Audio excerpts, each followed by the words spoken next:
Assalamualaikum warahmatullahi wabarakatuh. Alhamdulillah nahmaduhu wa nasta'inuhu wa nastaghfiruh wa na'udzu billahi min shururi anfusina wa min sayyiati a'malina. Man yahdihillahu fala mudilla lahu wa man yudlil fala hadiya lahu. Wa asyhadu an la ilaha illallah wahdahu la syarika lahu wa asyhadu anna Muhammadan abduhu wa rasuluh. Qala Allah ta'ala fi kitabihil karim, ya ayyuhalladzina amanu taqullaha haqqa tuqatih wa la tamutunna illa wa antum muslimun, amma ba'd. Saudaraku seiman, alhamdulillah kita bersyukur kepada Allah atas limpahan karunia dan nikmat yang Allah berikan kepada kita. Dan nikmat yang paling besar adalah kita diberikan oleh Allah Islam dan iman. Dan terlebih nikmat tauhid. Nikmat tauhid adalah merupakan syarat untuk masuk ke dalam surga. Tidak mungkin kita bisa masuk ke dalam surga tanpa tauhid. Allah Ta'ala berfirman, innahu man yusyrik billah faqad harramallahu alaihi al-jannah wa ma'wahun nar wa ma lidh-dhalimina min ansar. Sesungguhnya siapa yang mempersekutukan Allah Subhanahu wa Ta'ala, maka Allah haramkan ia masuk surga, dan tempatnya dalam api neraka. Dan orang-orang yang zalim itu orang-orang yang musyrik itu tidak akan mendapatkan penolong kelak nanti di hari kiamat. Tauhid, saudaraku, adalah pemberian Allah yang paling besar yang Allah berikan kepada seorang hamba. Karena dengan tauhid seorang hamba mengenal tentang hakikat hidupnya, mengenal siapa Rabbnya. Dan tauhid memberikan kepada seorang hamba pengaruh yang dahsyat di dalam akhlaknya, dalam ibadahnya, dalam akidahnya, di dalam manhajnya, di dalam tata cara beragamanya. Bahkan tauhid menjadikan seorang hamba kuat untuk menghadapi berbagai macam ujian dan cobaan yang menerpa. Ketika seorang hamba tauhidnya sudah menghunjam di dada, sebesar apapun ujian, maka itu terasa ringan. Kenapa? Karena hatinya sudah benar-benar mentauhidkan Allah Subhanahu wa Ta'ala. Lihat orang yang mentauhidkan Allah, Pak. Dimana hakikat tauhid itu apa sih? Hakikat tauhid itu artinya dari kata wahada yuwahidu tauhidan, artinya ja'alahu wahida, menjadikan Allah satu-satunya. Satu-satunya yang ia sembah, satu-satunya yang ia ibadahi, satu-satunya yang ia gantungkan hidupnya kepada Allah Subhanahu wa Ta'ala. Satu-satunya tempat bertawakal, satu-satunya yang ia hanya meminta kepadanya, satu-satunya zat yang sangat ia cintai melebihi yang lainnya, satu-satunya zat yang sangat ia takuti melebihi yang lainnya, satu-satunya zat yang ia senantiasa berharap akan karunia dan ridhonya.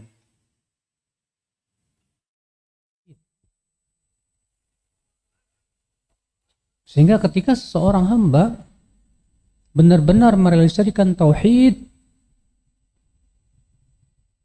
saat ia ditimpa musibah, ia senantiasa tadarru kepada Allah, meminta kepada Allah, mendekatkan diri kepada Allah, meminta kesabaran kepada Allah Subhanahu wa Ta'ala dalam menghadapi ujian dan cobaan tersebut.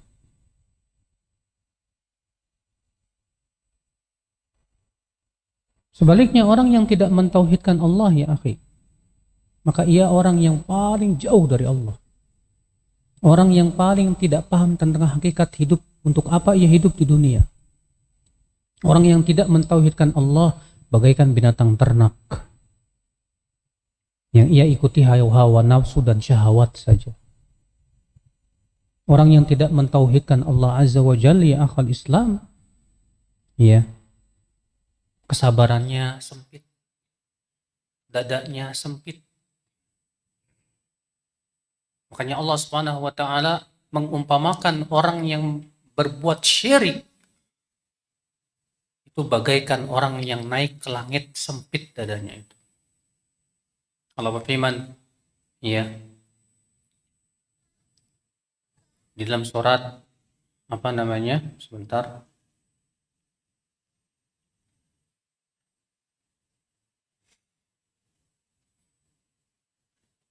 وَمَنْ يُرِدِ اللَّهُ أَنْ يَشْرَحْ صَدْرَهُ لِلْإِسْلَامِ.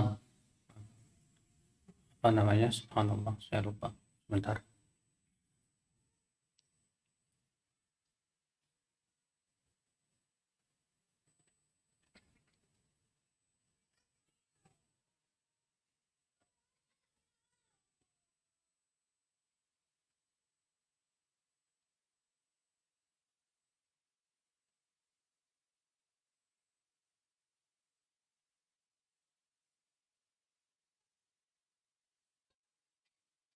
Allah berfirman di dalam surat Al-An'am ayat 125. فَمَنْ يُرِدِ اللَّهُ أَنْ يَهْدِيَهُ يَشْرَحْ صَدْرَهُ لِلْإِسْلَامِ وَمَنْ يُرِدْ أَنْ يُضِلَّهُ يَجْعَلْ صَدْرَهُ ضَيِّقًا حَرَجًا كَأَنَّمَا يَصَّعَّدُ فِي السَّمَاءِ كَذَلِكَ يَجْعَلُ الرِّجْسَ عَلَى الَّذِينَ لَا يُؤْمِنُونَ. Siapa yang Allah inginkan untuk memberikan hidayah kepadanya, Allah jadikan dadanya lapang untuk menerima Islam. Dan hakikat Islam apa itu? Tauhid. Dan siapa yang Allah inginkan untuk Allah sesatkan dia, maka Allah jadikan dadanya sempit. Ya, seakan-akan ia naik ke langit. Di sini Allah mengingatkan bahwa di langit itu nggak ada oksigen, Pak. Jadi sempit dada kita di sana itu. Allah mengatakan bahwa orang yang Allah sesatkan dan tidak mentauhidkan Allah, Allah jadikan dadanya sempit. Makanya orang yang tidak mentauhidkan Allah, hatinya itu paling mudah berkeluh kesah, nggak ada kesabaran. Orang yang tidak mentauhidkan Allah, alias dia berbuat syirik, Allah jadikan akhal Islam azani Allah wa iyyakum bagaikan binatang ternak sudah. Saudaraku seiman azani Allah wa iyyakum. Nah sekarang yang menjadi permasalahan adalah bagaimana keadaan tauhid kita selama musim pandemi kemarin itu. Saat kita berada di rumah, saat ketika kita sendirian, saat kita sibuk dengan main HP, saat kita berteman dan yang lainnya di dunia maya sana, di internet sana, disitulah terlihat tauhid seorang hamba. Orang yang kuat tauhidnya kepada Allah Azza wa Jalla, maka dia berusaha untuk menjauhi hal-hal yang dilarang oleh Allah Subhanahu wa taala. Tapi orang yang lemah tauhidnya, mudah ia terpengaruh ya oleh hal-hal yang tidak baik untuk hatinya, saudara. Makanya ya habis waktunya buat main game, habis waktunya untuk Facebookan, habis waktunya untuk WhatsAppan, habis waktunya untuk chattingan, habis waktunya untuk hal-hal yang banyak tidak ada manfaatnya. Lama-lama apa yang terjadi? Tauhidnya semakin apa? Berkurang. Karena kata Ibnu Qayyim rahimahullah bahwa tauhid itu seperti air yang bening, kalma'is safi, yang sangat mudah terwarnai.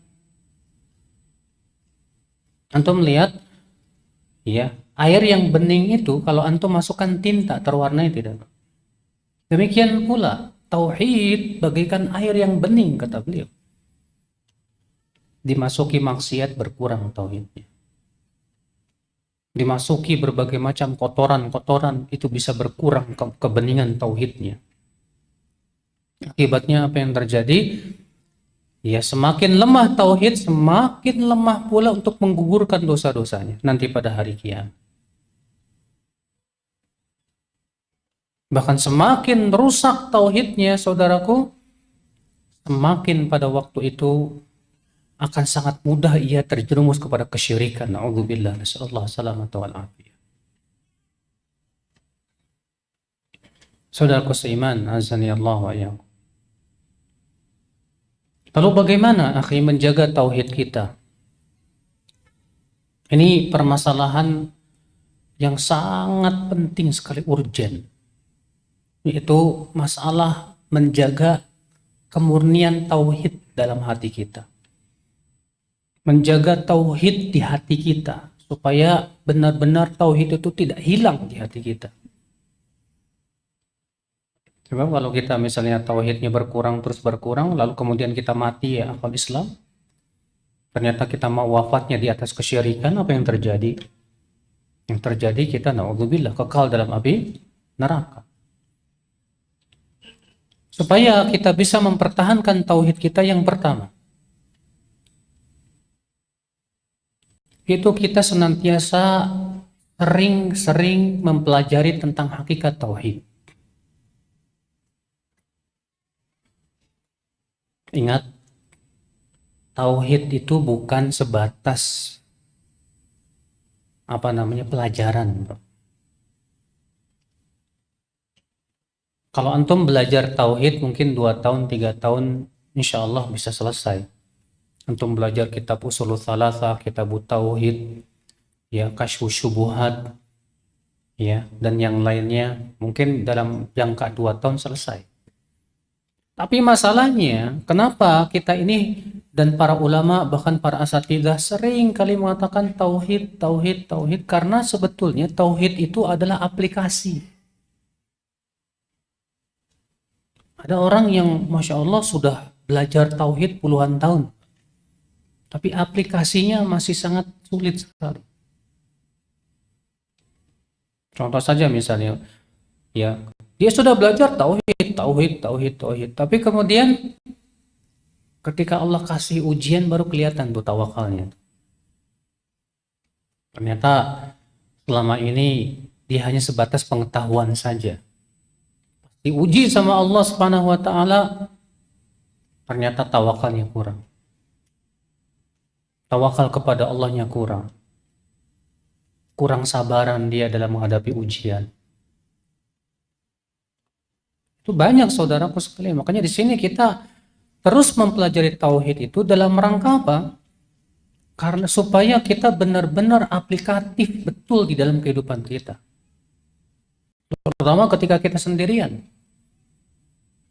Ketika kita sendirian, tidak ada orang yang lihat, banyak di antara kita nggak peduli, yang akhirnya kemudian melanggar larangan-larangan Allah Subhanahu wa taala, saudara. Di mana tauhidnya? Bukankah dia selama ini beriman bahwa Allah melihat dia dimanapun berada? Di mana rasa takutnya kepada Allah kalau begitu? Bukankah selama ini dia belajar bahwa kita harus takut kepada Allah Subhanahu wa taala? Ternyata selama ini kita tahu takutnya hanya sebatas di depan orang. Ketika kita sendirian, kita menjadi hamba yang tidak takut kepada Allah Subhanahu wa taala. Padahal Imam Abu Daud meriwayatkan dalam sunannya, ya, bahwa nanti pada hari kiamat, kata Rasulullah, akan datang seorang laki-laki membawa, ya, pahala amsal jibal Tuhama, sebesar gunung Tuhama. Dia bawa pahala besar sekali. Tapi apa yang terjadi? Tiba-tiba Allah hancur lemburkan pahalanya itu. Para sahabat bertanya, kenapa ya Rasulullah? Siapa orang itu? Apa kata Rasulullah sallallahu alaihi wasallam? Bahwa mereka adalah idza khalau bi maharimillah intahakuha. Mereka kalau bersendirian dengan keharaman Allah, berani dia melanggar. Gara-gara itu Allah hancur leburkan amalan solehnya, Pak. Kenapa? Karena selama ini rupanya dia takutnya hanya kepada manusia. Dia nggak takut kepada Allah saat sendiriannya. Nah, coba ya akhwal Islam, aplikasi ini yang kita butuhkan dalam hidup kita, Pak. Makanya kenapa kita penting sekali tahu belajar tauhid. Kuatkan tauhid dengan kita dengan cara apa? Mempelajarinya kembali. Iya. Ini yang pertama. Agar kita bisa menjaga tauhid di hati kita. Yang kedua, saudara, yaitu beramal saleh dan taqarrub kepada Allah Azza wa Jalla. Banyak kita tadarru, banyak kita bersimpuh di hadapan Allah, banyak kita bermunajat kepada Allah, terutama di waktu malam. Kenapa? Karena ketika kita semakin beramal soleh, semakin dekat kepada Allah, Allah pun semakin dekat kepada kita dan semakin menolong kita. Dan semakin Allah kokohkan hati kita. Bukankah Allah berfirman tentang salat malam dalam surat Al-Muzammil, inna nashi'atal laili hiya ashaddu wata'a wa aqwamu qila. Sesungguhnya ibadah di waktu malam itu lebih menguatkan hati, dan itu amalan yang paling baik, kata Allah Subhanahu wa Ta'ala. Masya Allah, ternyata kenapa Rasulullah SAW disuruh di awal-awal beliau berdakwah menghadapi berbagai macam ujian dan cobaan yang sangat berat, ternyata yang Allah perintahkan kepada Rasulnya sholat malam. Rupanya rahasianya ini, Bang, bahwa sholat malam itu menguatkan hati, mengokohkan hati. Maka orang yang senantiasa taqarrub kepada Allah, saat itulah kuat hatinya, Pak. Di antara amal saleh yang sangat menguatkan hati apa, Pak? Saum, puasa. Kata Rasulullah SAW, alaika bis saum, fa innahu la mitlalah. Hendaklah kamu berpuasa, karena puasa itu tidak ada tandingannya, kata Rasulullah SAW. Makanya orang yang berpuasa, saat berpuasa hatinya dekat dengan Allah. Orang yang berpuasa saat berpuasa hatinya lembut. Orang yang berpuasa saat dia berpuasa, dia senantiasa ya jauh dari apa? Maksiat. Jauh dia dari maksiat. Nah, dengan banyak beramal soleh ya akhwal Islam, kita telah memelihara keimanan kita, akidah kita, tauhid kita. Bukankah Allah Ta'ala juga berfirman dalam hadits qudsi, ya, kata Rasulullah SAW, man taqarraba ilayya, Allah berfirman dalam hadits qudsi, siapa yang bertaqarrub kepadaku shibron, sejengkal, taqarrabtu ilaihi dhira'an, maka aku akan mendekat kepadanya sehasta. Orang yang taqarrub kepada Allah sejengkal, Allah mendekat kepada kita apa? Sehasta. Artinya bahwasanya Allah Subhanahu wa Ta'ala, semakin seorang hamba mendekat kepada Allah, Allah pun akan terus ya memberikan kepada dia apa? Pemeliharaan, taufiknya, inayahnya, hidayahnya. Di antara amalan soleh yang menguatkan apa, Pak? Zikir.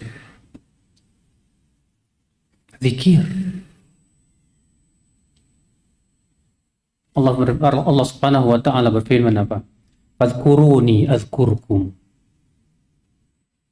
Ingatlah aku, niscaya aku akan ingatkan. Berarti selama kita mengingat Allah, Allah pun ingat kita. Kalau Allah ingat kita, Allah tolong kita. Allah bela kita. Allah kuatkan hati kita. Tapi kalau kita berpaling dari Allah, berpaling dari zikir, setan datang, Pak. Setan akan berusaha supaya kita ini tidak mengingat Allah. Dijadikan oleh setan kita mengingat si anu, mengingat si fulan, mengingat ini dan itu dan yang lainnya. Akibatnya kita, Allah pun juga tidak membela kita karena kita berpaling dari Allah Subhanahu wa taala. Ibnu Abbas berkata, "Asy-syaitanu jathimun 'ala qalbi ibni Adam. Fa in dzakara Allah khanas. Fa in ghafila waswas." Setan itu selalu memperhatikan hatinya anak Adam.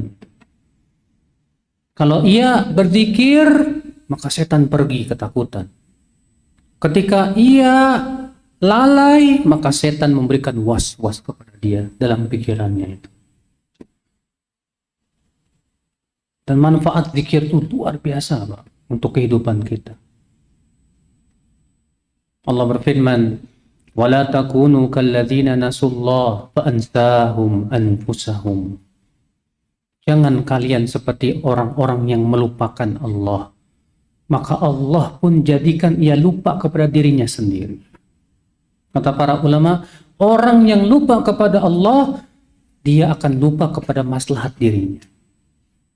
Karena orang akan mau memperbaiki dirinya kapan? Ketika ia ingat Allah. Ketika ia ingat Allah, dia akan memperbaiki diri. Dia akan paham tentang kemaslahatan dirinya. Tapi orang yang lupa kepada Allah, Allah jadikan dia lupa kepada maslahat dirinya sendiri. Allah melarang kita menjadi orang yang suka lalai dari mengingat Allah. Allah berfirman, "Wadhkur rabbaka fi nafsika tadarru'a wa khifah wa dunal jahri minal qaul bil ghuduwi wal asal.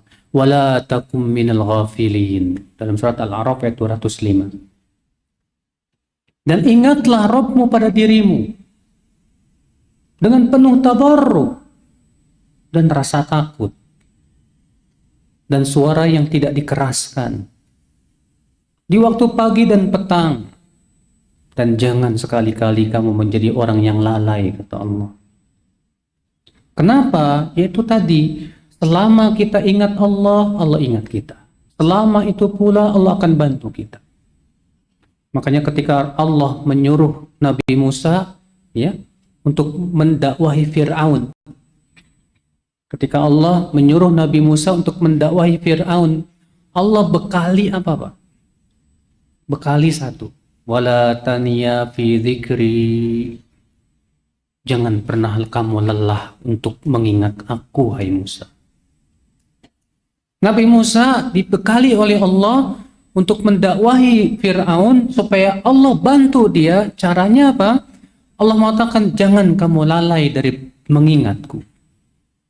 Karena selama kita mengingat Allah, selama itu pula Allah ingat kita. Dalam hadis qudsi Allah Ta'ala berfirman, "Man dzakarani fi nafsi dzakartu fi nafsi. Wa man dzakarani fi mala'in dzakartu fi mala'in khairin min." Siapa yang mengingat aku pada dirinya, aku akan ingat dia pada diriku. Dan siapa yang mengingatku di hadapan halayak, maka aku akan ingat dia di hadapan halayak yang lebih baik dari itu. Subhanallah. Ikhwatal iman, azani Allah wa iyyakum. Ini amal yang luar biasa, Pak. Banyak-banyak zikir. Apalagi kalau lisan kita basah dengan mengingat Allah Azza wa Jalla. Allah akan berikan kepada kita kekuatan, Pak, untuk menjalankan syariat-syariat Islam. Ada seorang laki-laki mengadu kepada Rasulullah SAW dan berkata, "Ya Rasulullah, inna syara'i al-Islam qad kathurat alai." Wahai Rasulullah, syariat Islam ini sudah banyak sekali, ya Rasulullah. Banyak nggak syariat Islam? Banyak banget. Yang ada dalam Sahih Bukhari itu syariat Islam semua tuh. Udah belajar belum Sahih Bukhari, Sahih Muslim, Abu Daud, Tirmidzi, Nasai, Ibnu Majah? Masih sangat banyak banget. Memang syariat Islam banyak sekali. Apa kata dia? Famurni bi amrin. Tolong perintahkan aku kepada satu perkara. Wala tukthir alayya. Tapi jangan banyak-banyak, ya Rasulullah. Aku nggak mampu kalau banyak-banyak. Apa kata Rasulullah SAW? La yazalu lisanuka rabban min dzikrillah. Hendaklah senantiasa lisanmu basah dengan mengingat Allah. Subhanallah. Kenapa Rasulullah menyebutkan ini? Karena ketika kita senantiasa dzikir, Allah pun ingat kita. Dan Allah akan bantu kita. Ketika senantiasa hati kita mengingat Allah, hati kita pun terlindung dari godaan setan. Hati kita akan bening. Maka saat itu Allah berikan kemudahan kepada kita untuk menjalankan perintah-perintahnya. Dan menjauhi larangan-larangannya. Amal yang dahsyat, Pak. Padahal ia ringan di lisan. Semua kita pasti bisa mengucapkan subhanallah, ya tidak? Semua kita bisa mengucapkan alhamdulillah, ya tidak? Berapa menit kita ucapkan subhanallah? 1 detik. Subhanallah 1 detik. Alhamdulillah 1 detik. Tapi pahalanya wajib. Kata Rasulullah, alhamdulillahi tamla'ul mizan. Ucapan alhamdulillah memenuhi timbangan. Masya Allah. Subhanallah walhamdulillah tamla'u ma bainas sama'i wal ard. Ucapan subhanallah dan alhamdulillah kalau digabungkan maka itu memenuhi apa yang ada di langit dan di bumi. Allah. Makanya itu, Pak. Ternyata untuk bisa berzikir terus-menerus susah. Coba saja, di antara kita ada nggak 10 menit aja zikir terus. Kita terkadang baru zikir subhanallah, alhamdulillah, la ilaha illallah, Allahu akbar, datang setan tuh, Pak. Ngingetin si fulan tuh, mengingetin kerjaan, ngingetin makanan, ngingetin macam-macam sudah. Akhirnya lalai. Padahal pengaruh zikir kepada Allah dahsyat untuk menjaga keimanan kita kepada Allah Azza wa Jalla. Ini yang kedua, saudaraku. Memelihara tauhid, setelah kita terus mempelajari tauhid, itu beramal saleh. Makanya Allah selalu merendengkan amal saleh dengan iman. Allah berfirman contohnya, wal asri innal insana lafi khusr illa alladhina amanu wa amilus salihat wa tawasaw bil haqqi wa tawasaw bis sabr. Demi masa, sesungguhnya manusia benar-benar dalam keadaan merugi kecuali yang memiliki 4 sifat. Yang pertama iman, yang kedua amal saleh, yang ketiga tawasaw bil haq, saling berwasiat tentang kebenaran, dan yang keempat tawasaw bis sabr, saling berwasiat tentang kesabaran. Berarti kalau kita nggak punya 4 sifat ini merugi tidak? Ya Allah, kita merugi, Pak. Saudaraku seiman. Cara yang ke berapa? Yang ketiga? Yang kedua. Yang ketiga, iya. Yaitu meninggalkan maksiat.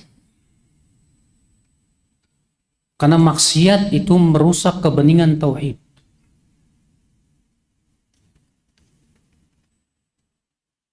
Allah Ta'ala berfirman,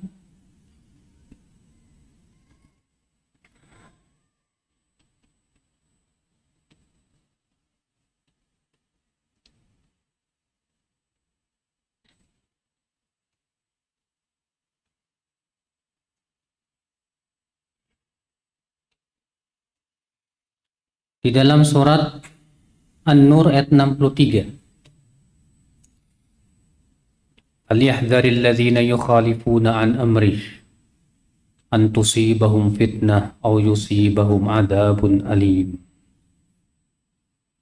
Falyahdharil ladzina yukhalifuna an amrih, hendaklah waspada, kata Allah.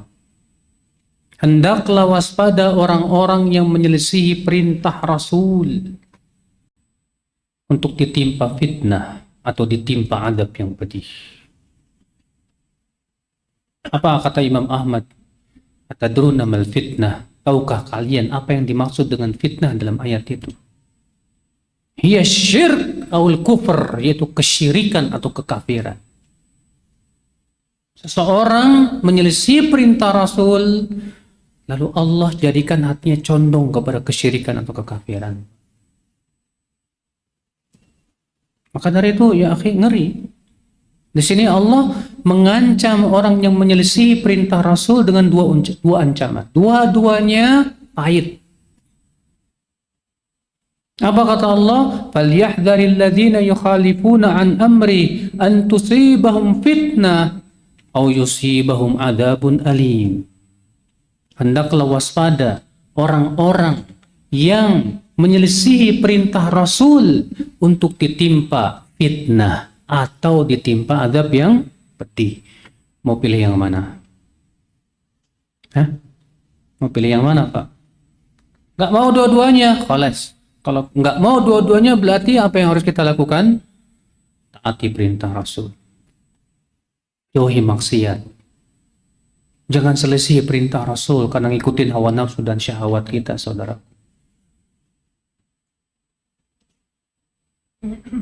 Kalau kita ingin dijaga tauhid kita oleh Allah, ini dia. Senantiasa kita menaati perintah Rasul. Senantiasa kita tidak mendahulukan pendapat siapapun di atas pendapat Rasul. Makanya Imam Ahmad mengatakan apa? Ajibtu liqaumin arafu ya sihhatal hadis wa dha'fah dhahabu ila ra'yi Sufyan. Aku merasa heran dengan suatu kaum yang bisa membedakan ini hadis sahih, ini hadis dhaif, tapi fanatik banget dengan pendapatnya Sufyan Ats-Tsauri. Padahal Allah berfirman, "Falyahdharil ladzina yukhalifuna an amri an tusibahum fitnatun aw yusibahum adzabun alim." Hendaklah waspada orang-orang yang menyelisih perintah Rasul untuk ditimpa fitnah atau ditimpa azab yang pedih. Masya Allah, subhanallah, ikhwatal Islam. Nah ini, ya akhi, maksiat ya menjadikan hati kita lemah, iman kita lemah, yang berakibat fatal. Akhirnya Allah subhanahu wa ta'ala sanksi kita dengan maksiat kita. Akhirnya apa, Pak? Gara-gara maksiat kita jadi lemah beramal saleh, Pak. Lemah. Gara-gara kita berbuat maksiat, dicabut kekhusyuan dalam sholat kita. Gara-gara kita berbuat maksiat, dijadikan kita berat untuk berjalan menuju masjid, Pak. Gara-gara kita berbuat maksiat, dijadikan lisan kita keluh untuk mengingat Allah Subhanahu wa ta'ala. Mengerikan, saudaraku sekalian. Makanya Allah Subhanahu wa ta'ala mensifati orang munafik bagaimana? Wa idza qamu ila sholati qamu kusala yura'unan nas. Apabila mereka berdiri untuk sholat, mereka berdiri dengan malasnya. Subhanallah. Mereka berdiri dengan malasnya. Itu pun mereka ria, ingin dipuji manusia. Kenapa kok bisa seperti itu? Ya itulah, karena hatinya penuh maksiat. Sehingga akhirnya dijadikan oleh Allah Subhanahu wa ta'ala berat untuk menaati Allah, karena Allah tidak suka kepada dia. Allah juga berfirman dalam surat At-Taubah, "Walau aradul khuruj la'addu lahu 'uddah, walakin karihallahum bi'athahum thabbatahum wa qila qu'udu ma'al qa'idin." Kalaulah mereka ingin keluar yang menuju jalan Allah, tentu mereka sudah bersiap-siap kepadanya. Akan tetapi Allah tidak menyukai keluarnya mereka kepada jalan Allah itu. Maka Allah jadikan hatinya berat. Athabbatahum. Lalu dikatakan kepada dia, udah kamu duduk saja sana. Jadi kalau kita ini ya sudah mulai malas nih berbuat ketaatan, itu tanda Allah mulai tidak suka dengan kita. Berarti tanda tauhid kita sudah erosi, saudaraku. keimanan kita sudah mulai berkurang, saudara. Maka yang seperti ini mengkhawatirkan. Kita terkadang lebih khawatir duit kita berkurang, Mas.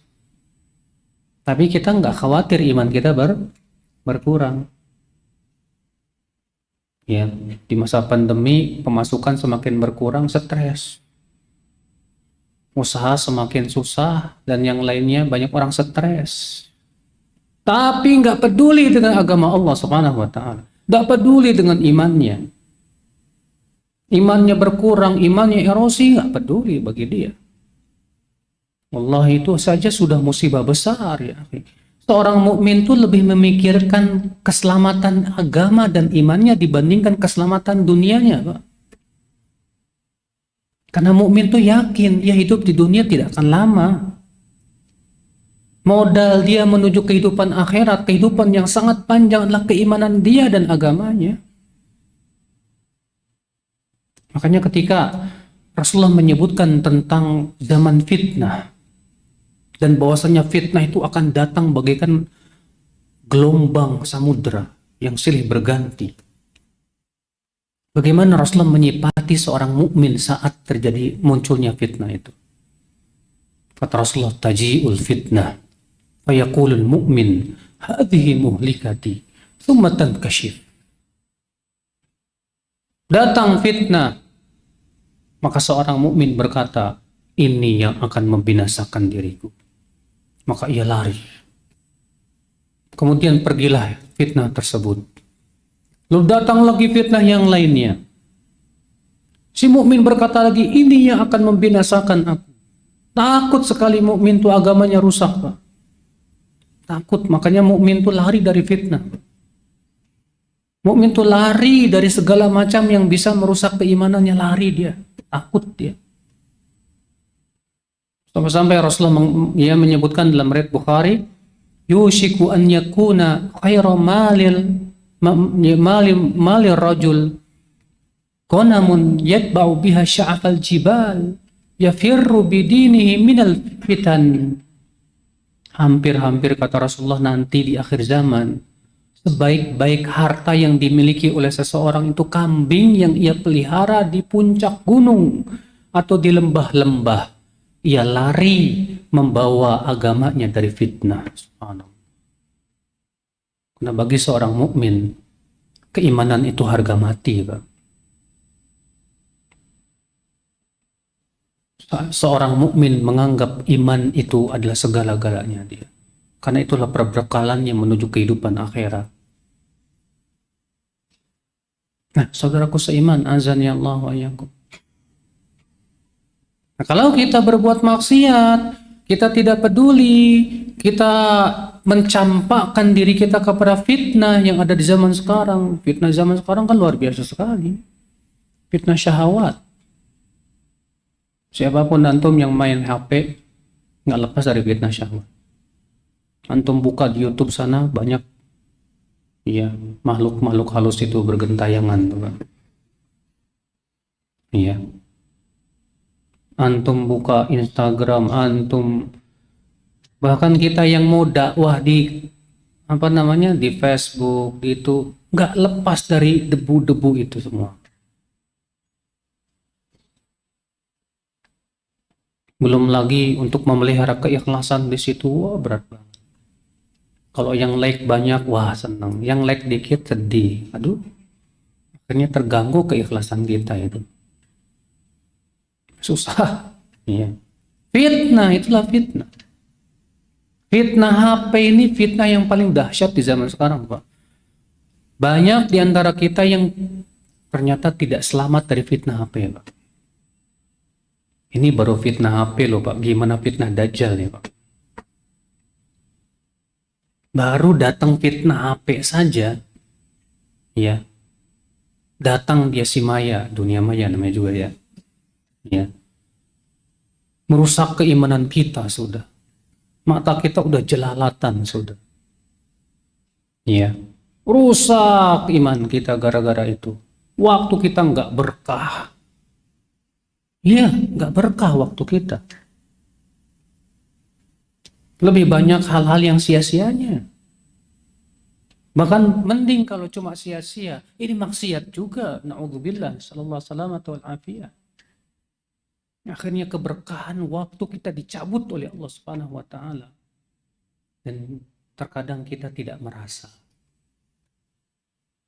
Padahal ya, ulama salaf terdahulu berkata apa? Al Hasan Al Basri, tanda Allah berpaling kepada kamu adalah kamu dijadikan sibuk dengan hal-hal yang gak ada manfaatnya. Dijadikan kita ini senang sama yang gak ada manfaatnya, senang main game, senang nonton drakor ya, senang nonton pokoknya pas baca buku bobo. Baru beberapa ya, kita nggak bisa baca buku.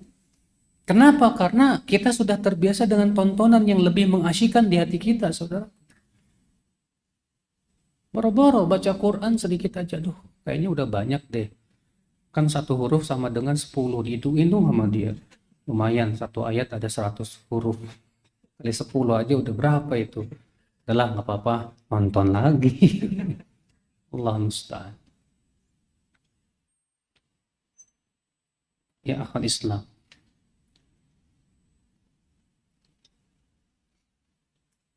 Maka orang yang khawatir tauhidnya dan keimanannya rusak, justru melihat HP ini benar-benar merusak saya ini. Gimana caranya supaya ini nggak ngerusak hidup saya ini? Maka kita harus cerdas, Pak. Setan cerdas loh. Setan tuh cerdas untuk menggoda kita. Setan memutar otaknya gimana caranya kita bisa terjerumus kepada apa? Kepada keburukan. Maka kita juga harus lebih pintar dari setan. Cuma masalahnya kita nggak bisa. Karena setan tahu kita punya syahwat. Kita punya apa? Syahwat. Dan setan masuk dari syahwat tersebut. Dari syahwat seperti itulah kemudian akhirnya kita dibuai, dijadikan lupa kepada Allah. Akhirnya kita jatuh kepada maksiat. Na'udzubillah, nasallallahu salamata wal afiyah. Ya akhi, jadilah kita orang-orang yang lebih mengkhawatirkan iman kita, akhi, daripada mengkhawatirkan dunia kita.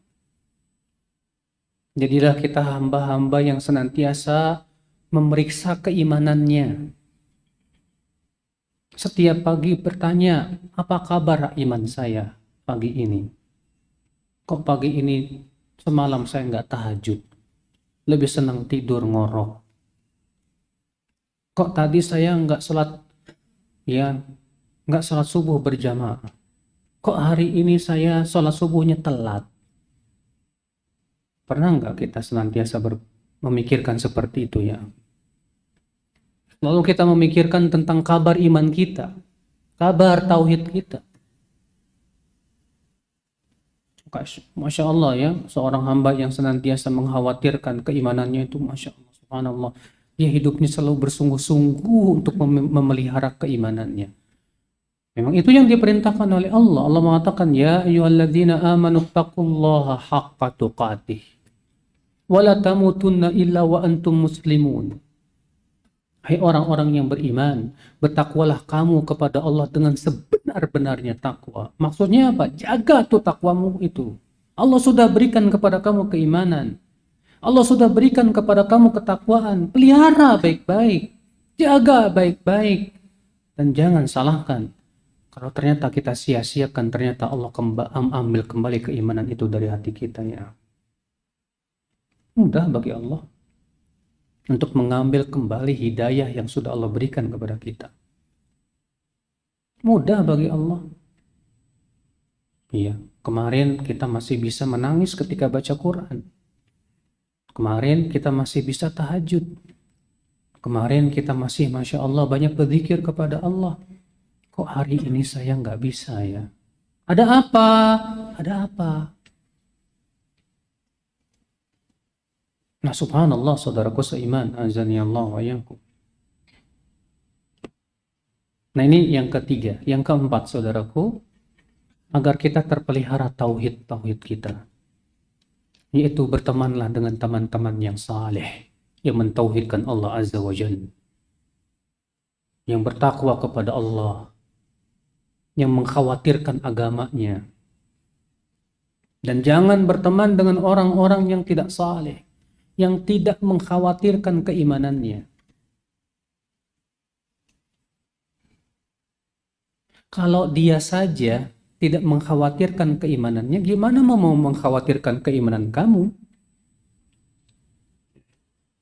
Kalau dia saja tidak peduli dengan keimanannya, bagaimana dia akan peduli dengan keimanan kita?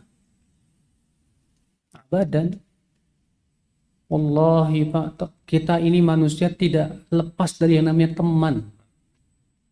Dan pengaruh teman dalam hidup itu tuh luar biasa. Banyak orang terhalang dari hidayah gara-gara teman. Bahkan Allah menyebutkan dalam surat apa itu? Surat Al-Furqan. Di ayat ya yang ke-57. Coba saya lihat lagi.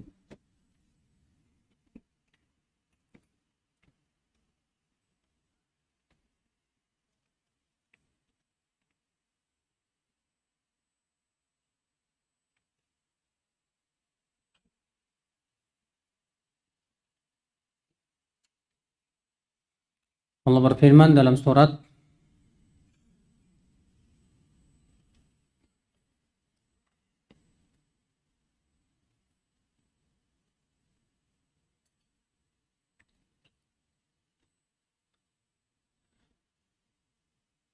Al-Furqan ayat 28.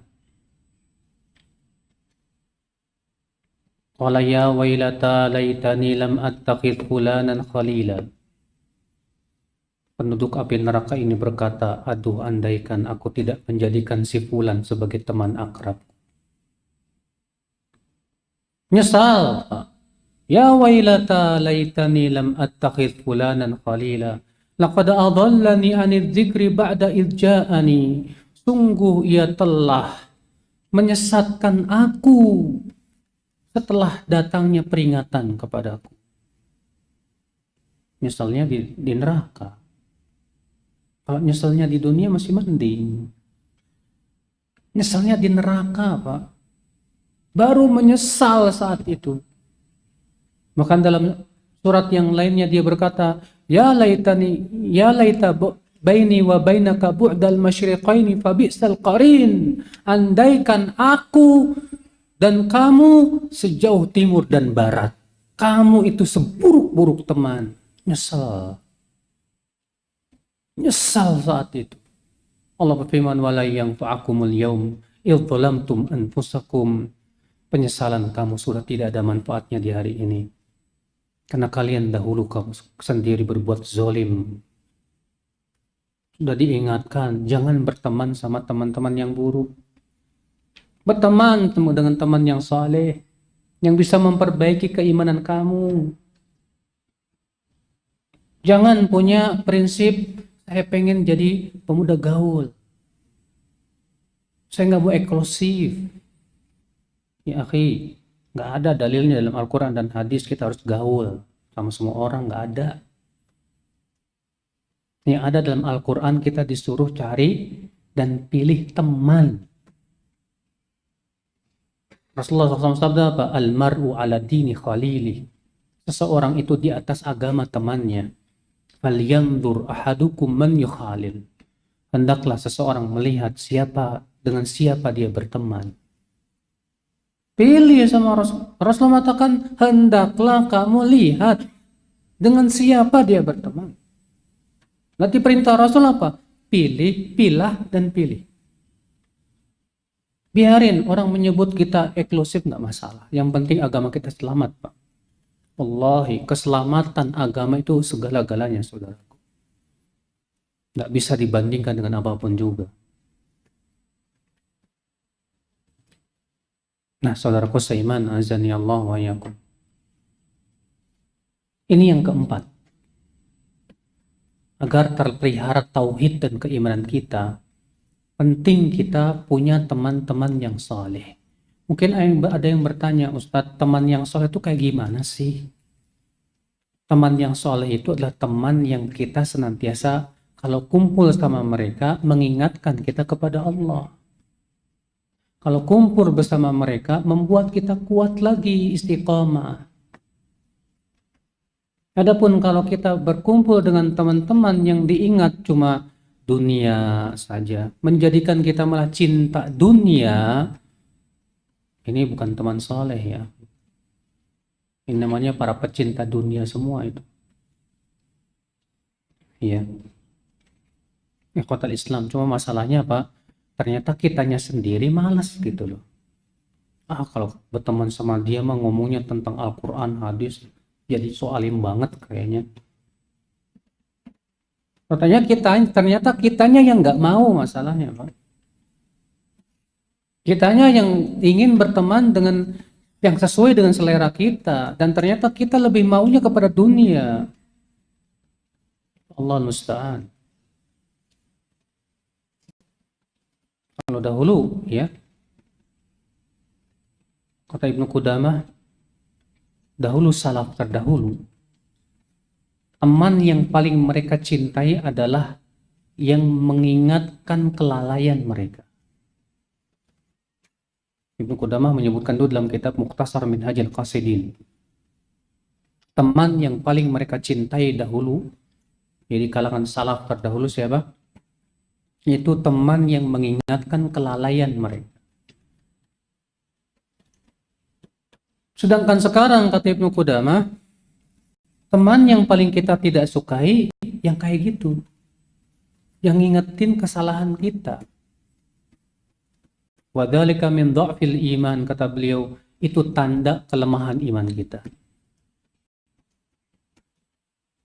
Makanya, akhi, ya, kalau kita berbuat dosa dan teman kita tahu kita berbuat dosa, teman kita diem aja 1000 bahasa nggak mau ngingetin gitu, itu tanda nih teman nggak baik, Pak.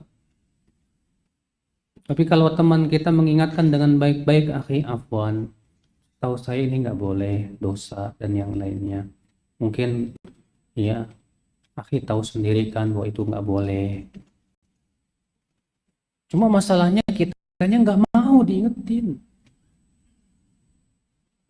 Kamu udahlah urus sendiri aja dah, nggak usah ngurusin orang lain. Ya. Jadi akhirnya apa yang terjadi? Justru kita maunya berteman dengan ketika kita berbuat maksiat, teman kita tenang-tenang aja. Tidak mengingatkan kesalahan kita, tidak memotivasi kita saat kita di atas kebaikan. Nah, saudaraku seiman, ini yang keempat ya, menjaga tauhid kita itu dengan cara bergaul dengan teman-teman yang saleh. Kalau antum bergaulnya dengan teman-teman yang tidak mentauhidkan Allah, jauh dari Allah subhanahu wa ta'ala, akibatnya antum pun akan jauh dari tauhid, jauh dari Allah subhanahu wa ta'ala. Yang kelima, saudaraku, agar terjaga tauhid kita di hati kita, ya akhal Islam, azani Allah wa yakum, jangan mendekati tempat-tempat yang bisa merusak tauhid kita. Jangan mendekati tempat-tempat yang bisa merusak tauhid kita dan keimanan kita kepada Allah Azza wa Jalla. Seperti tempat-tempat yang di situ banyak maksiat, atau tempat-tempat yang di situ disembah selain Allah Azza wa Jalla. Ya, di zaman dahulu ada seorang laki-laki bernazar ingin menyembelih di sebuah tempat yang bernama Buana. Maka orang ini bertanya kepada Rasulullah SAW, bagaimana ya Rasulullah? Maka Rasulullah bertanya dulu, apakah di tempat itu ada patung yang disembah selain Allah? Tidak ada ya Rasulullah. Apakah di tempat itu dirayakan perayaan-perayaan yang mengagungkan selain Allah? Tidak ada ya Rasulullah. Kata Rasulullah, kalau begitu fa'aufi binadrik, laksanakan nazarmu. Subhanallah, Rasulullah bertanya dulu, Pak. Karena orang ini bernazar ingin menyembelih untanya di sebuah tempat namanya Buana. Ternyata pertanyaan Rasulullah SAW dua. Pertanyaan yang pertama, ada nggak di sana berhala yang disembah selain Allah? Pertanyaan yang kedua, apakah di sana dirayakan perayaan untuk mengagungkan selain Allah? Kalau tidak ada dua-duanya, silakan. Berarti mafhum mukhalafahnya apa? Kalau ada, nggak boleh. Maka tidak boleh kita mendatangi tempat-tempat seperti itu, akhi. Demikian pula para ulama mengkiaskan, tidak boleh berarti kita beribadah di tempat yang di situ dimaksiati Allah Azza wa Jalla. Mendatangi tempat-tempat yang banyak maksiat. Ada ikhwan kita misalnya mau jalan-jalan kemana? Ke pantai. Pantai mana? Pantai sono tuh di Bali yang ya Allah. Itu enggak lihat di sana banyak yang telanjang. Lah anak kan bukan mau ngeliatin itunya. Mau ngeliatin apa?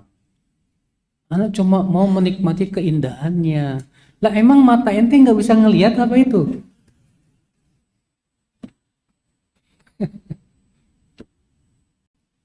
La haula wala quwata illa billah. Orang yang takut kepada Allah dan dia tidak bisa ya dan tidak yakin dirinya bisa apa? Memelihara dirinya, maka dia akan menjauhi tempat-tempat itu, Pak. Dan memang kita tidak boleh merasa yakin, oh saya yakin kok bisa memelihara pandangan saya. Tak mungkin. Kalau salafus saleh saja lari kok, padahal iman mereka luar biasa. Masa antum yang imannya Senin Kemis mau malah mendatangin, gimana sih? La haula wala quwata illa billah. Udah masuk maghrib loh. Hah? 1 menit lagi. Oh. Baik, saya kira cukup dulu ya. Silakan yang mau berwudu dulu. Nanti insyaallah pada maghrib kita buka tanya jawab sampai isya. Jadi dipersiapkan saja pertanyaan-pertanyaannya. Billahi taufik. Assalamualaikum warahmatullahi wabarakatuh.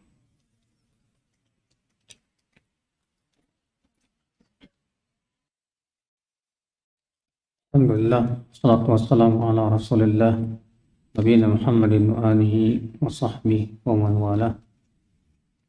Asyhadu an la ilaha illallah wahdahu la syarika lah.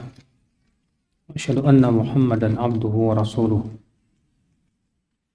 Qala Allah Ta'ala fi kitabihil karim, ya ayyuhalladzina amanu taqullaha haqqa tuqatih wa la tamutunna illa wa antum muslimun, amma ba'd. Kita buka tanya jawab. Ini ada beberapa pertanyaan yang sudah masuk. Apa kiat-kiatnya untuk bisa lebih ikhlas dan bersabar dalam menerima ketentuan Allah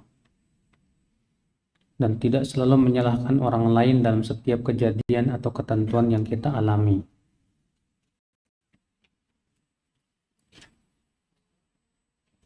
Yang pertama, saudaraku, agar kita ikhlas menghadapi ketentuan Allah dan kita ridho dengan ketentuan Allah, yaitu takdirnya, yaitu harus kita yakini bahwa perbuatan Allah tidak lepas dari hikmah, tidak lepas dari keadilan, tidak lepas dari rahmat dan kasih sayangnya. Makanya kata Ibnu Qayyim rahimahullah, wa af'alullah imma rahmah wa imma adlun wa hikmah.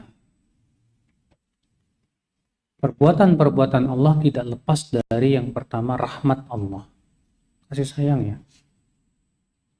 Yang kedua, tidak lepas dari keadilan dan hikmahnya, di mana Allah berbuat semua dengan ilmunya yang sangat luas sekali. Ini harus betul-betul kita yakini betul. Yang kedua, yakini bahwa Allah tidak mungkin menzolimi hamba-hambanya. Kenapa? Karena Allah sangat sayang kepada hamba-hambanya melebihi kasih sayang ibu kepada anaknya. Namun kasih sayang Allah yang Allah berikan kepada hamba terkadang tidak dengan memberikan kepadanya kesenangan, Pak. Kita harus pahami dulu hakikat kasih sayang itu apa. Sebab kita memandang yang namanya kasih sayang itu artinya kalau Allah sayang kepada hambanya berarti apa artinya? Itu Allah selalu memberikan kenikmatan, kesenangan kepada dirinya. Ini salah. Allah mengatakan tidak seperti itu bentuk kasih sayang Allah. Hakikat kasih sayang itu apa? Kata Imam Ibnu Qayyim rahimahullah dalam kitab Madarijus Salikin, ketika mendefinisikan hakikat rahmah, kasih sayang, apa itu? Yaitu isalul khairi lil marhum wa daf'u syar'anhu, yaitu menyampaikan kebaikan untuk orang yang kita sayangi dan menolak keburukan dari orang yang kita sayangi. Allah sayang kepada kita, dimana kalau Allah berikan kepada kita kesenangan, kenikmatan, bisa jadi itu bahaya untuk agama kita dan keimanan kita. Kita menjadi lupa diri, kita menjadi sombong, kita menjadi orang yang lalai. Maka Allah dengan kasih sayang dan ilmunya, Allah tahu bahwa kesenangan itu malah membuat dia semakin jauh dari Allah. Maka Allah pun menyempitkan rezekinya. Untuk apa? Supaya dia terhindar dari hal-hal yang bisa membuat dia masuk ke dalam api neraka. Sebagaimana Ibn Rajab menyebutkan dalam kitab Jami' Ulum wa Hikam, athar dari Abdullah bin Mas'ud. Ibn Mas'ud mengatakan, apabila Allah tahu bahwa seorang hamba dengan kenikmatan itu dia malah masuk neraka, Allah berfirman kepada malaikatnya, "Wahai malaikatku, sempitkan rezeki hambaku itu. Sebab kalau aku luaskan rezekinya, aku akan masukkan ia ke neraka." Akhirnya disempitkan rezekinya supaya masuk surga. Masya Allah. Yang keempat, yang ketiga, bahwa ketentuan Allah Subhanahu wa Ta'ala yang tidak enak terhadap diri kita itu, pasti semuanya baik buat kita. Kata Ibnu Qayyim, musibah yang menimpa seorang hamba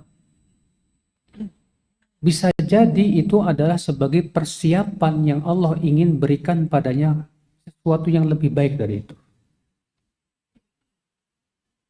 Untuk melihat Nabi Yusuf alaihissalam bagaimana dari kecilnya dizalimi terus, Pak. Beliau sama kakak-kakaknya didengki, dihasadi, sampai akhirnya dimasukkan beliau ke dalam sumur. Akhirnya kemudian dijual jadi budak. Lalu kemudian Allah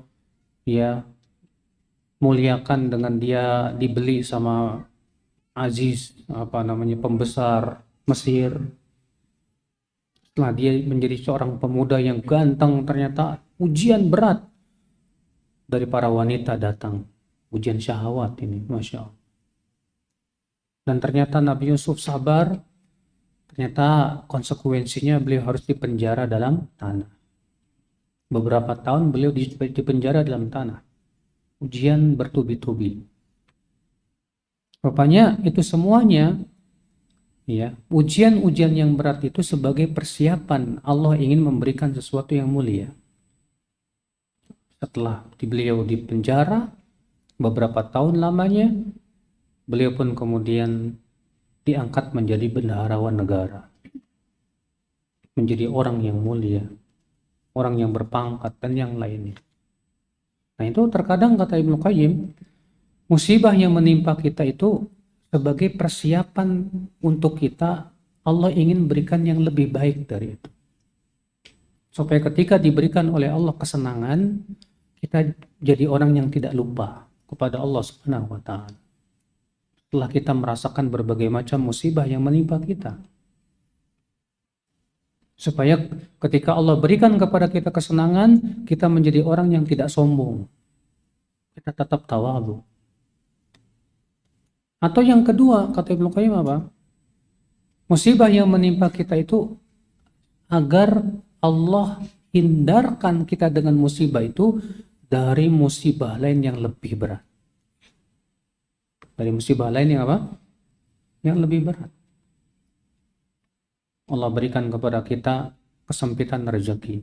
Bisa jadi itu adalah merupakan keselamatan agama kita, Pak.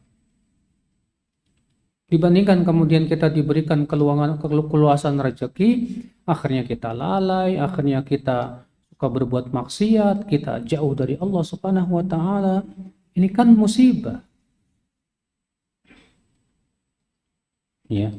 Dahulu ya sekitar tahun 2005 saya ketika itu mau ngisi kajian di Tangerang, dijemput oleh seorang ikhwan. Kemudian ikhwan ini bercerita, Ustaz, saya dulu alhamdulillah kaya raya Ustaz. Saya rumah besar, mobil mewah. Saya dulu punya BMW dan yang lainnya. Qadarullah saya tertipu, usaha saya semakin hancur. Akhirnya saya seperti ini, mulai lagi dari nol. Iya. Saya tanya, sekarang kamu usahanya apa? Ya usahanya jualan obat-obatan aja. Saya simpan di di apotik dan yang lainnya. Saya mau tanya sama antum. Apa Ustadz? Dulu waktu antum kaya itu gimana keadaan antum dibandingkan sekarang?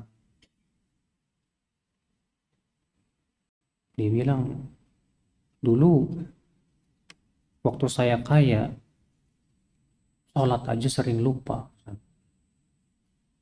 Dulu saya waktu masih kaya, pagi hari itu yang terdengar kerokean, rock and roll. Sekarang gimana? Sekarang alhamdulillah, ya pagi-pagi terdengar suara anak-anak baca Quran, istri sudah menutup aurat. Nah sekarang mana yang antum pilih? Keadaan yang sekarang atau keadaan yang dulu? Iya juga ya. Ya sudah, alhamdulillah. Allah sempitkan antum rezeki karena antum ternyata tidak berhak mendapatkan kesenangan. Ketika antum senang, antum lupa kepada Allah Azza wa Jalla, maka Allah sempitkan rezeki supaya antum kembali kepada Allah. Itu nikmat yang besar ya. Nah ini, terkadang inilah Pak, ya kita terkadang tidak terlalu, pikiran kita terlalu pendek gitu. Kita hanya memikirkan tentang nasib saya sekarang ini, kok kenapa sih orang-orang bisa enak, saya nggak bisa gitu loh. Akhirnya apa yang terjadi? Karena selalu memikirkan kehidupan mereka yang lebih senang, kita jadi orang yang tidak pernah bersyukur kepada Allah. Makanya ya akhi, ya di antara cara juga agar kita ridho dengan ketentuan Allah apa? Sering-sering melihat orang yang nasibnya lebih buruk dari kita. Jangan ngelihat orang yang nasibnya lebih baik dari kita. Jangan. Kata Rasulullah SAW, "Unzuru ila man huwa asfala minkum, wa la tanzuru ila man huwa fawqakum. Innahu ajdaru alla ya tahqiru nikmatallahi alaikum au kama qala." Lihat oleh kamu orang yang lebih susah hidupnya dari kamu. Jangan kamu lihat orang yang lebih senang hidupnya dari kamu, supaya kamu tidak meremehkan nikmat yang Allah berikan kepada kamu. Ya, kalau masalah dunia kita lihatnya terus Pak, yang di bawah kita. Tapi dalam masalah akhiratnya jangan lihat sama orang yang di bawah kita, salah. Yang kita lihat tentu dalam masalah akhirat yang lebih baik dari kita, ibadahnya, amal solehnya, dan yang lainnya. Nah, saudaraku sekalian, Di antara cara agar kita ridho dengan ketentuan Allah apa juga? Yaitu selalu banyak mengingat nikmat-nikmat Allah. Jangan yang kita ingat musibah-musibah. Kita menghitung-hitung musibah dan melupakan nikmat. Hasan al-Basri ini ketika menafsirkan firman Allah, innal insana li rabbih lakanud. Sesungguhnya manusia itu kanut kepada Rabbnya. Kata Al-Hasan, al-kanud walladhi ya'uddul masaib wa yansan ni'am. Kanut itu adalah orang yang menghitung-hitung musibah dan melupakan nikmat yang banyak. Yang diingatmu cuma musibah doang. Sementara nikmat yang luar biasa banyak sekali kita lupakan. Saya yakin kalau kita itu seperti itu kita caranya, kita akan menjadi hamba yang tidak bersyukur, bahkan kufur kepada Allah Azza wa Jalla. Di antara cara agar kita ikhlas ridho dengan ketentuan Allah Subhanahu wa taala ya akhi, ya, yaitu kita lebih mengharapkan akhirat daripada kehidupan dunia. Sebab ketika kita lebih mengharapkan dunia daripada dibandingkan akhirat, kita akan cinta dunia. Sehingga akhirnya yang menjadi parameter hidup kita adalah dunia. Tapi ketika hati kita mengharapkan akhirat, kita akan diberikan oleh Allah rasa zuhud, rasa qanaah, merasa puas dengan apa yang Allah berikan kepadanya. Makanya Imam At-Tirmidzi meriwayatkan dalam sunannya, Rasulullah SAW bersabda, man kanat hammuhul akhirah thabbatallahu alaihi amrah wa ja'ala al-ghina fi qalbi wa atathu ad-dunya wa hiya raghimah wa man kanat hammuhu ad-dunya farraqallahu alaihi shamlah wa ja'ala al-faqra baina 'ainayhi wa lam ta'tihi min ad-dunya illa ma kutiba lah. Kata Rasulullah SAW, siapa yang keinginan terbesarnya adalah akhirat, Allah kuatkan urusannya, Allah kuatkan hatinya. Dan Allah akan jadikan kekayaan itu di hatinya, kaya hatinya. Senantiasa merasa puas dengan yang ada. Dan dunia pun akan mendatanginya dalam keadaan hina di matanya. Sebaliknya kata Rasulullah, siapa yang keinginan terbesarnya adalah dunia, maka Allah cerai beraikan urusannya. Dan Allah akan jadikan kefakiran itu di pelupuk matanya. Artinya dia selalu merasa kurang walaupun banyak duitnya. Dan dunia pun tidak akan mendatanginya kecuali sesuai yang Allah takdirkan saja untuknya. Makanya akhi, ya, disinilah penting kita untuk memahami hakikat dunia. Bahwa dunia itu bukan sesuatu yang selama-lamanya, dia fana. Pandanglah dunia dengan pandangan yang hina deh. Ya, sebagaimana Rasulullah mengatakan bahwa dunia itu lebih hina di mata Allah daripada bangkai anak kambing. Bayangkan. Pandanglah dunia itu bagaikan kotoran manusia, karena Rasulullah mengatakan demikian. Innama kharaja min batni ahadikum qad daraba lid-dunya mathala. Sungguh kotoran yang keluar dari perut seseorang itu adalah perumpamaan tentang dunia, kata Rasulullah SAW. Kalau kita memandang dunia seperti itu, apapun ketentuan yang Allah berikan kepada kita, insya Allah ridha. Makanya Umar bin Abdul Aziz berkata apa? Umar bin Abdul Aziz, ya, inni la ubali ala ayyi halin asbahtu, hal ala ma raditu au ma lam arda, fa inni la adri halil khair fima arda au fima lam arda, au kama qala. Aku tidak peduli di waktu pagi aku masuk dalam keadaan apa, aku nggak peduli. Apakah dalam keadaan yang aku sukai atau dalam perkara yang aku yang tidak sukai. Karena aku nggak tahu kebaikan itu dalam perkara yang aku sukai atau yang aku tidak sukai, aku tidak tahu. Ini Masya Allah. Ya. Artinya kalau aku pagi harinya dalam keadaan sakit, aku nggak apa-apa kok ridho. Karena bisa jadi itu kebaikan buatku. Masya Allah. Ini tingkat husnudzon yang luar biasa kepada Allah. Makanya memang merealisasikan untuk ridho dengan ketentuan Allah itu berat. Makanya Rasulullah berdoa, wa as'aluka ridha ba'dal qadha. Ya Allah, aku mohon kepada Engkau keridhaan setelah takdir yang menerpa diri. Sampai Rasulullah aja minta kok. Apalagi kita. Makanya banyak-banyak kita berdoa itu. Wa as'aluka ridha ba'dal qadha. Aku mohon kepada Engkau ya Allah keridhaan terhadap ketentuan yang Engkau berikan kepada aku ya. Berat ya. Dan tidak selalu menyalahkan orang lain dalam setiap kejadian tertentu yang kita alami. Ini kita wajib imani bahwa semua sudah ketentuan Allah, dan ketentuan Allah itu insya Allah yang terbaik untuk kita. Nah, disitulah kita berusaha berpikir lagi tentang semua kejadian yang menimpa diri kita. Ya. Karena tidak mungkin, Pak, musibah itu menerpa kita kecuali akibat kesalahan kita sendiri. Karena Allah sendiri yang mengatakan begitu.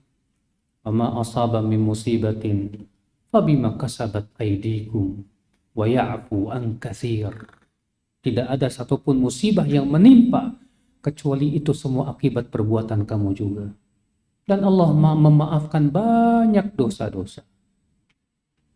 Allah mengingatkan bahwa semua musibah yang menerpa kita akibat kesalahan kita.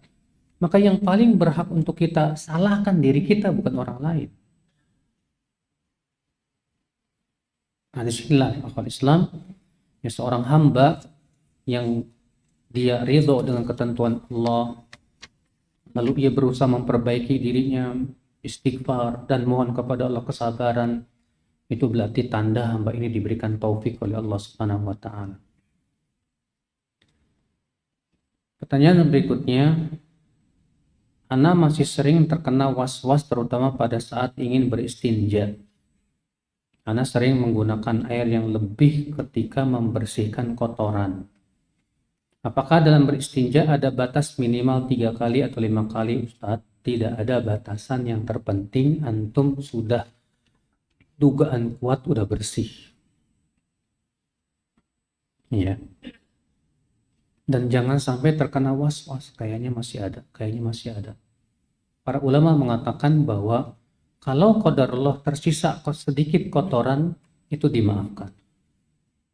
Makanya kan Rasulullah SAW ya membolehkan cebok pakai batu. Boleh tidak? Cebok pakai batu boleh tidak loh? Boleh dengan ijma para ulama.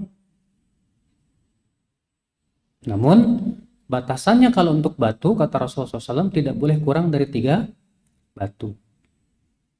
Boleh lebih dari 3 batu, tapi sifatnya ganjil, 3, 5, 7.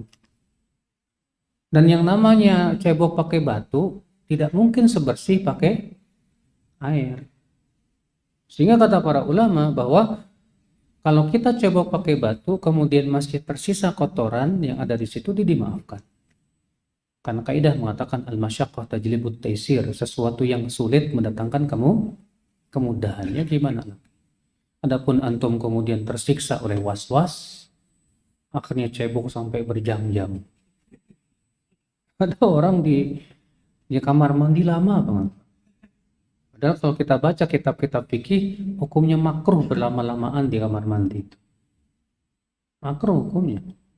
Apalagi kan kamar mandi itu tempat tinggalnya setan. Iya, hati-hati antum. Makanya yang jelas ya, antum cukup menggunakan dugaan kuat saja. Nggak perlu sampai derajat yakin. Soalnya untuk yakin susah, gimana? Masa antum bawa kaca lihat belum gitu. Ya, menyusahkan diri sendiri. Yang penting kita ya sudah bersihkan, selesai.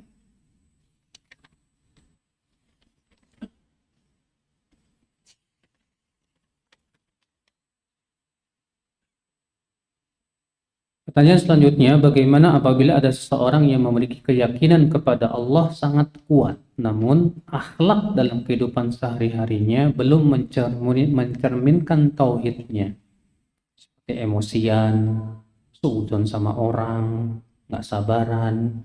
Nah, ini mah keyakinannya nggak kuat tuh mas. Karena kekuatan keyakinan itu akan berpengaruh kepada akhlak. Makanya Rasulullah bersabda apa? Afdalul mu'minina imanan ahasinuhum khuluqa. Mukmin yang paling mantap imannya, yang paling utama imannya, itu yang paling baik akhlak. Nah, kalau misalnya akhlaknya masih seperti itu, emosian, temperamenan, masih suka suudzon sama orang, itu tanda imannya nggak kuat. Kalau ia imannya kepada Allah kuat, dia takut harusnya melakukan seperti itu. Mau marah, dia ingat Rasulullah menyuruh untuk menahan emosi. Rasulullah bersabda, la taghdab falakal jannah. Jangan marah, maka surga buat kamu. Kalau imannya kuat, dia akan mengharapkan surga dong, daripada ya marah-marah. Dia akan berusaha menahan emosinya. Dia ingat hadis Nabi SAW sabda, man qadama ghaidan wa huwa qadirun ala an yunaffidha da'ahu Allah yaumil qiyamah amama al-khalaiq ala ru'usil khalaiq fayukhayyiruhu minal hurin. Ya, al-'in. Siapa yang bisa menahan amarahnya padahal dia mampu untuk melaksanakannya, nanti di hari kiamat Allah akan panggil dia di hadapan seluruh manusia dan disuruh ia memilih bidadari surga yang dia mau. Iya. Kalau imannya kuat, dia akan lebih memilih bidadari surga, Pak, daripada marah-marah nggak karuan. Rasulullah bersabda, "Laisa syadidu bisur'ah wa innama syadid alladhi yamliku nafsahu 'indal ghadab." Bukanlah orang yang kuat itu orang yang menang dalam pergulatan.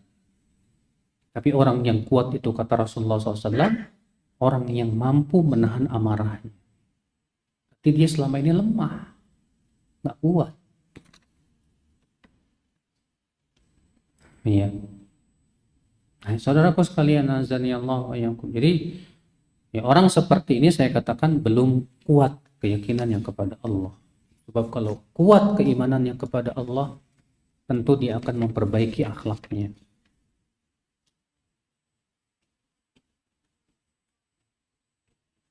Manakah yang lebih dahulukan di dalam mengingatkan tauhid kepada orang tua atau anak di dalam kebiasaan sehari-hari? Karena orang tua tinggal di beda kota sehingga hanya bisa mengingatkan lewat HP. Sedangkan ada kekhawatiran anak jadi lebih ingin terus berlama-lama melihat HP. Makanya jangan dikasih HP. Iya. Kalaupun dikasih HP, kasih aja HP yang jadul. Yang cuma bisa buat telepon sama SMS doang, Mbak. Kan tujuannya bisa ngobongin dia, selesai kan? Kalau kamu ingin selamatkan anak kamu itu, karena HP ini zaman sekarang susah. Apalagi dia masih anak-anak, masih labil. Ya, masih sangat mudah sekali untuk apa? Terjerembab dalam berbagai macam pergaulan yang enggak. Sementara di HP tahu sendiri. Ya. Saya ada Mahat Tahfidz di Cilengsi itu, Pak. Terkadang ada aja anak-anak yang masih suka nonton drakor. Padahal lagi ngapalin Quran. Lagi ngapalin Quran ini, Pak. Ya. Maka dari itu akhirnya kita kasih kebijakan HP diambil semuanya. Nggak boleh dipegang sama murid. Bahaya. Iya. Boleh dikasih ketika memang dalam seminggu sekali saja, itu pun hanya untuk keperluan menelepon orang tuanya. Setelah itu diambil lagi. Sebab kalau enggak, bahaya banget, Pak. Bahaya. Anak yang terbiasa mainin HP itu ngapalin Qurannya susah banget. Susah. Kenapa? Karena tontonan yang ada di HP itu merusak otaknya. Ya, jaringan sarafnya itu banyak yang putus, istilahnya begitu, Pak. Sehingga akhirnya untuk bisa fokus susah. Makanya orang yang sering nonton di HP itu susah fokusnya. Susah fokusnya. Iya. Nah, itu dia bahaya memang. Makanya di sini orang tua yang bijak dia harus paham, ya, bahwa kalau dia memberi HP malah merusak hidupnya, udah nggak usah dikasih HP. Ya kasih aja HP yang jadul aja lah. Ya. Juga dalam masalah kalau dia jauh dari orang tuanya, kemudian tahu di sana pergaulannya jelek, ya harusnya orang tua sangat memperhatikan masalah itu. Perhatikan lingkungannya, di mana dia tinggal, bagaimana kehidupannya di sana. Itu orang tua yang mengkhawatirkan agama anaknya. Itu orang tua yang benar. Makanya Nabi Yakub alaihissalatu wassalam ketika hendak meninggal dunia, beliau kumpulkan anak-anaknya semuanya. Apa yang menjadi pertanyaan Nabi Yakub kepada anak-anaknya? Ma ta'buduna min ba'di? Apa yang kalian sembah setelahku? Beliau tidak mengatakan ma ta'kuluna min ba'di, apa yang kalian akan makan setelahku. Tidak. Yang ditanya apa yang kalian hendak ibadahi nanti setelah. Dipikirkan tentang agamanya.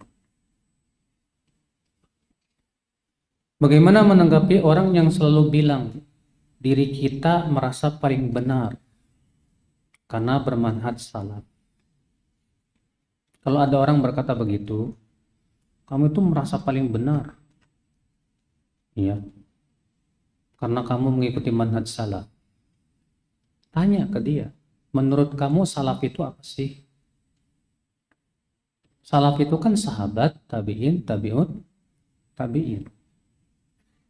Bilang ke dia, bukankah Rasulullah SAW sudah memuji 3 generasi itu? Khairun nasi qarni, thumma alladhina yalunahum, thumma alladhina yalunahum. Sebaik-baik manusia itu generasiku, kemudian setelahnya, kemudian apa? Setelahnya. Rasulullah tegas mengatakan bahwa mereka manusia yang terbaik, berarti cara beragama mereka yang terbaik. Bukankah Allah memuji para sahabat? Naam.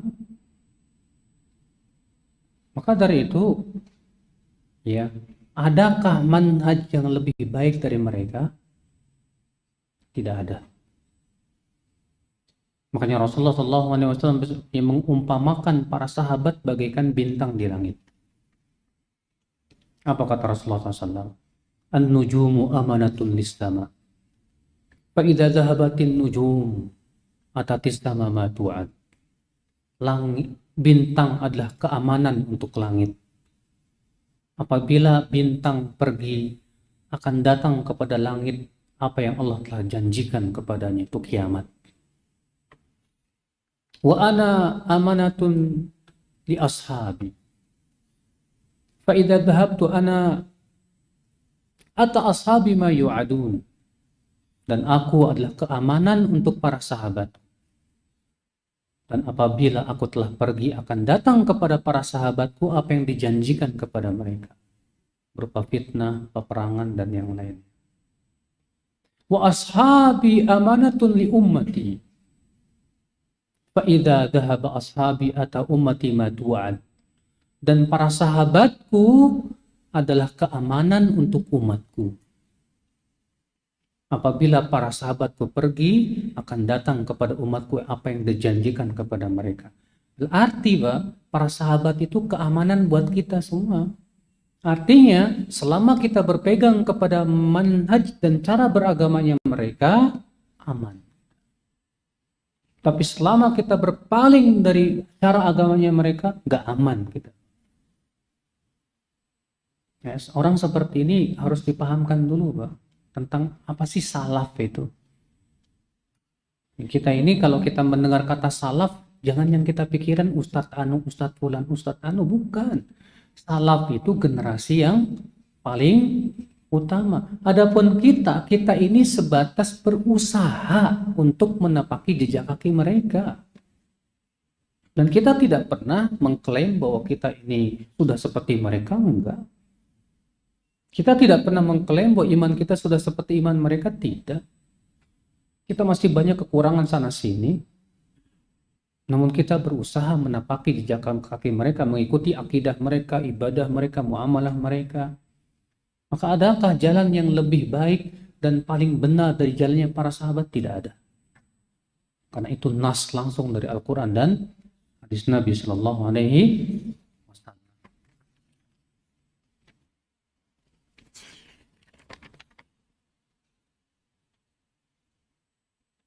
Pertanyaan selanjutnya, bagaimana apabila ada seorang ikhwan yang melamar?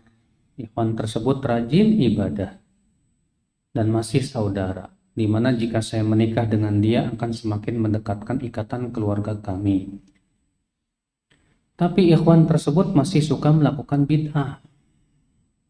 Ya. Apakah saya lebih baik memilih yang lurus manhajnya atau bagaimana? Saudaraku, saudariku, kalau dia masih suka berbuat bid'ah, doyan berbuat bid'ah, nanti ketika menikah dengan kamu, dia akan menyeret kamu kepada kebid'ahan. Akan menyeret kamu kepada apa? Kebid'ahannya. Selama masih ada ikhwan yang akidahnya lurus, jauh dari bid'ah, dari khurafat, dari syirik, dan yang lainnya, pilih ikhwan yang akidahnya benar. Ya. Istilahnya sih, kalau kita mau ambil baju, udah beli aja yang udah jadi, udah pas, udah enak kan gitu. Kalau kita bikin sendiri belum tentu pas terkadang. Nah, ini ada ikhwan yang udah jadi, udah masya Allah akidahnya bagus. Ada lagi ini belum jadi istilahnya gitu. Kira-kira mana yang harus dipilih seperti ini? Tentu yang kita pilih yang udah bagus agamanya, yang sudah bagus akidahnya, yang sudah bagus dia ibadahnya kepada Allah Azza wa Jalla sesuai dengan sunnah Rasulullah Sallallahu Alaihi Wasallam. Adapun dia walaupun itu saudara tapi dia masih berbuat bid'ah dalam agama, maka itu bisa merusak agama kamu. Iya, menjauhkan kamu dari sunnah Rasulullah Sallallahu Alaihi Wasallam. Nah itu, ya. Di sini masih banyak yang jomblo kok, ya kan? Ini banyak jomblo semua ini kayaknya nih.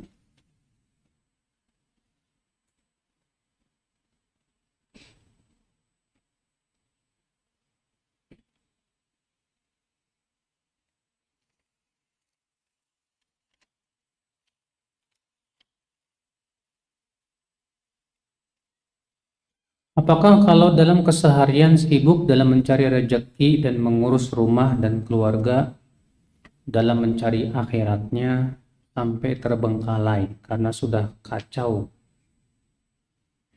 capek dan ngantuk, apakah bisa jadi tauhid saya menurun? Akhi, jangan memahami ibadah itu sebatas sholat, zakat, puasa. Tidak.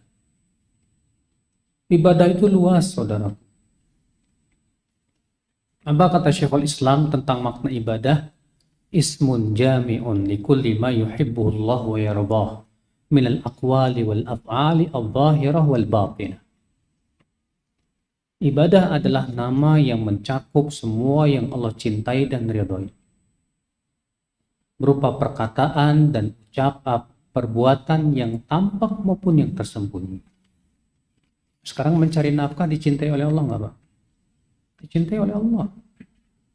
Maka itu kewajiban seorang suami untuk mencari nafkah. Maka perginya antum mencari nafkah dan rezeki yang halal, itu saja sudah berpahala di sisi Allah. Bahkan ada asar dari Ibnu Abbas, talabul halal jihad. Mencari rezeki yang halal termasuk jihad. Ya. Demikian pula capeknya antum mengurus rumah, keluarga. Bukankah itu semua dalam rangka melaksanakan kewajiban antum sebagai seorang suami? Bukankah itu kewajiban? Itu juga ibadah. Seorang istri capek masak, nyapu, ngepel, bukankah itu juga semuanya pahala di sisi Allah? Rasulullah SAW sabda, "Ma min musibatin tusibul mu'min min nasabin wala wasabin wala hammin wala hazanin wala ghammin hatta syaukah tashakuha illa kafarallahu biha anhu khataya." Tidak ada satupun musibah yang menimpa mukmin berupa sakit, gelisah, gundah gulana, sedih, sampai-sampai duri yang menancap di kakinya, kecuali Allah akan gugurkan dosa-dosanya dengan itu semua. Capeknya antum mengurus rumah, capeknya antum cari nafkah, itu menggugurkan dosa ya. Kalau memang tujuan mencari nafkahnya dalam rangka melaksanakan kewajiban. Jadi salah kalau antum menganggap bahwa ibadah itu hanya sebatas baca Quran aja. Allah tidak memuji dalam Al-Quran orang yang cuma di masjid baca Quran doang sama sholat. Entah. Yang Allah puji siapa? Orang yang berbisnis, berniaga, tapi perbisnisan dan perniagaan mereka tidak melalaikan mereka dari mengingat Allah dan dari menegakkan sholat.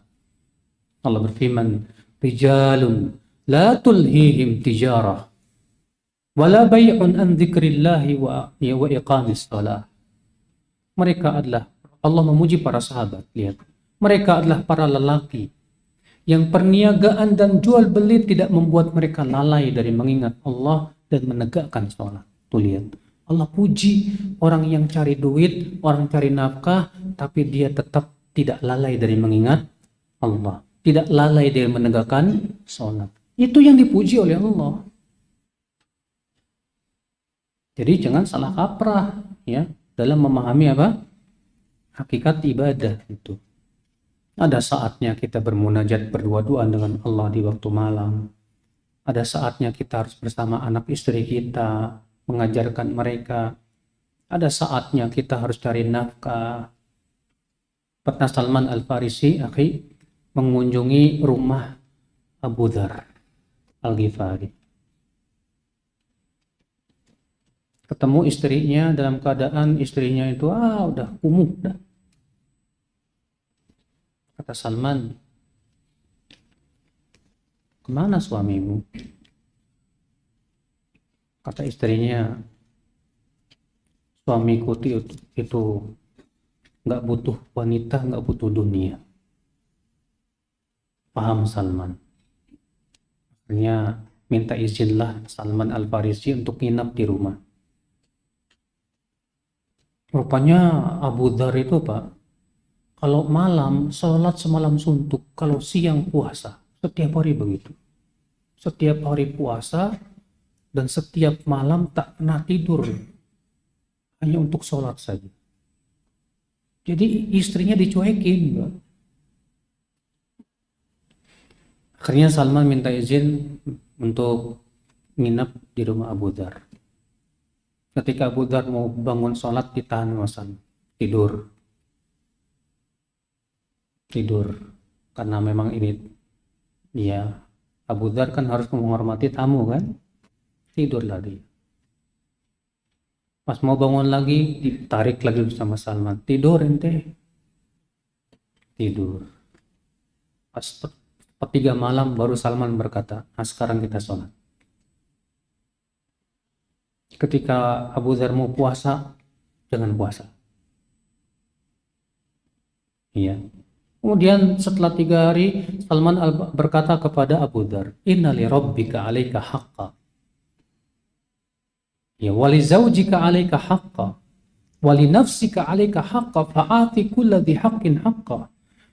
Rabbmu punya hak, istrimu punya hak, badanmu punya hak. Berikan haknya masing-masing. Pokoknya Abu Dzar nggak puas. Datanglah beliau ke Rasulullah Sallallahu Alaihi Wasallam menceritakan itu, apa kata Rasulullah? Shadaqa Salman. Benar Salman. Tuh lihat. Jadi kita nggak melulu harus baca Quran terus, sholat terus, puasa terus, istri anak dicuekin, nggak cari nafkah. Bukan seperti itu Islam ya.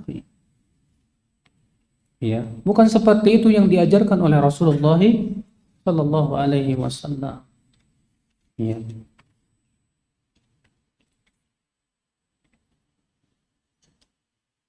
Zikir apa yang dibaca terlebih dahulu ketika kita selesai berwudu? Yaitu zikir setelah wudu. Rasulullah SAW mengatakan ya bahwa orang yang setelah berwudu mengucapkan asyhadu an la ilaha illallah wahdahu la syarikalah wa asyhadu anna Muhammadan abduhu wa rasuluh, maka akan dibukakan 8 pintu surga. Ia boleh masuk dari pintu mana saja, terserah. Sudah masuk isya ya? Baik, ini saja billahi taufik. Assalamualaikum warahmatullahi wabarakatuh.